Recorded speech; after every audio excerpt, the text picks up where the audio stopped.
포트폴리오에 편입이 되어 있는 종목인데 픽셀플러스라는 기업 좀 말씀을 드리려고 하고 있습니다. 최근에 이제 시장에서 카메라 전장화 관련된 종목들이 워낙 움직임들이 좀 좋잖아요. 그게 아무래도 이제 자동차가 전기차라는 큰 화두 안에서 자동차가 이제 전자화 된다라는 포인트를 가지고서 이제 시장에서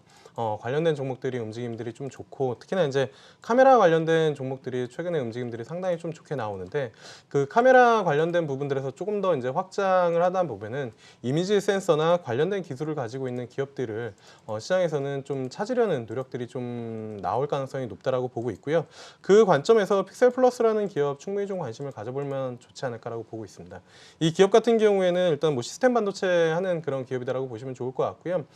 설계 관련된 펜리스를 하는 부분들인데, 국내에서 이제 순위로 놓고 보면은 한 10손가락 안에 정도 드는 그러한 이제 순위를 좀 가지고 있다라고 이제 좀 보시면 좋을 것 같고, 이 기업이 어떠한 일들을 하냐라고 하면은 보통 이제 예전에는 고급차에 보면은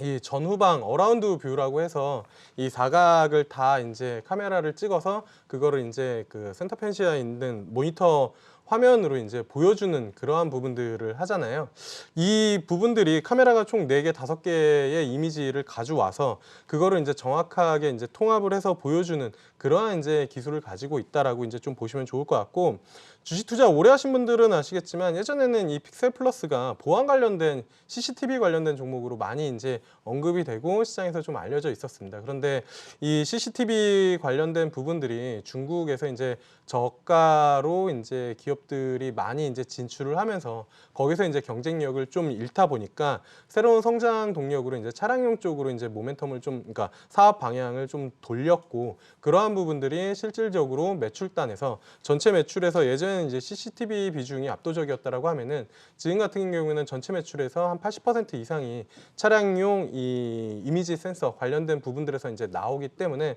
확실히 그쪽으로 이제 그 사업 방향을 돌렸다라고 보시면 좋을 것 같고요. 기존에는 이제 그